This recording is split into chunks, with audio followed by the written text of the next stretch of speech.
Alors les enjeux des universités du très haut débit, c'est évidemment de réunir l'ensemble de la filière, donc les collectivités territoriales, les industriels, mais également l'ensemble du gouvernement et toutes les instances pour échanger. On est là pour soulever, faire le bilan annuel de tout ce que l'on déploie, essayer de mettre en avant les points qui peuvent nous bloquer dans le déploiement.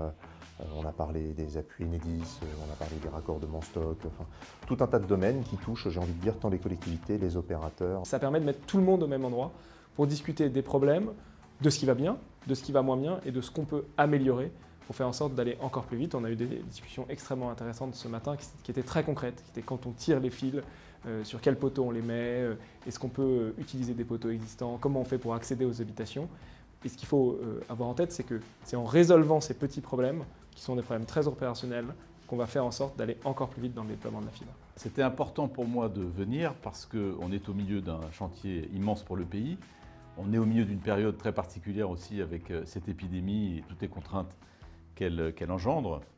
Et j'ai tenu à être physiquement présent aujourd'hui pour rencontrer l'ensemble de la filière, tous les sous-traitants, tous nos partenaires. Le très haut débit, c'est la priorité de notre entreprise. C'est ici que ça se passe, à cette université d'été, comme chaque année. Donc on est très content d'être là. Et puis nous qui sommes un acteur finalement de la dématérialisation, on est très heureux de pouvoir rencontrer tous les partenaires, tous les acteurs, toute l'économie du très haut débit en France, ici au Sables d'Olonne. Ces rencontres vont permettre à tous ces acteurs de peser, de mesurer et de voir encore les évolutions qu'il nous faut pour arriver à ce chantier titanesque d'un déploiement de la fibre optique en un temps record sur l'ensemble du territoire national. Crise sanitaire ou pas crise sanitaire, depuis quelques années, le télétravail pousse dans les entreprises et pousse de plus en plus, et je pense que cette crise sanitaire va aussi faire accélérer l'adoption du télétravail, donc du besoin d'une connexion de qualité. On a annoncé un objectif 100% des Français fibrés en 2025, mais aussi les accompagner dans ces usages, parce qu'il ne suffit pas d'avoir la connexion ou un ordinateur, il faut aussi savoir s'en servir. Pour la première fois, on a un message partagé entre tous les acteurs pour dire qu'il faut absolument que ce réseau de très haut débit puisse être accessible à l'ensemble de nos concitoyens à l'échéance de 2025. On va au 100% FTTH et que l'on partage cet objectif commun. La France est tout à fait dans la course et d'ici 3 ans, 4 ans au maximum, l'essentiel du travail aura été fait en France. Ça veut dire qu'aucun Français ne sera oublié dans aucune maison, aucune entreprise sur l'ensemble du territoire. La France aujourd'hui est la locomotive en Europe et elle sera d'ici quelques années un des pays au monde qui aura la plus belle infrastructure de connectivité en très haut débit, aussi bien dans le fixe que dans le mobile.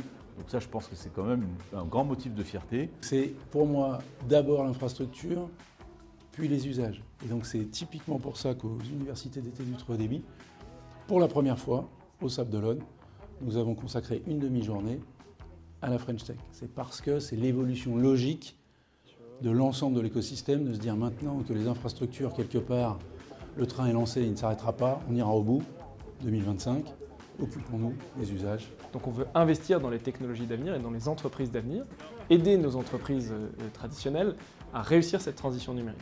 Et c'est aussi pour ça qu'on investit dans la French Tech, dans les startups, parce qu'on pense que ce seront demain des PME, des ETI, des très grandes entreprises qui aideront la France à créer de l'emploi et à être compétitive.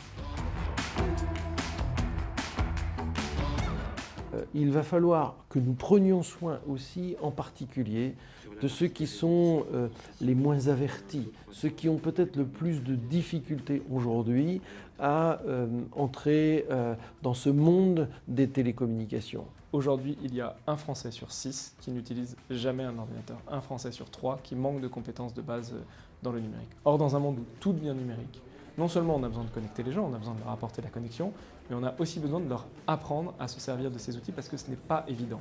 Et pour cela, on a décidé, à travers le plan de relance, de déployer plusieurs milliers de médiateurs numériques sur l'ensemble du territoire français. Ce sont des gens qui vont apprendre aux Français à se servir d'un ordinateur, à se servir d'un téléphone portable, à déclarer leurs impôts en ligne, à vendre quelque chose sur le bon coin, parce qu'on veut faire en sorte que personne ne soit laissé de côté dans cette transition numérique. La réussite d'un plan numérique en France passera justement par cette attention à l'ensemble des Français. C'est bien de se projeter collectivement avec l'ensemble gouvernement, collectivités locales et industrielles pour déployer un grand plan France Territoire Connecté.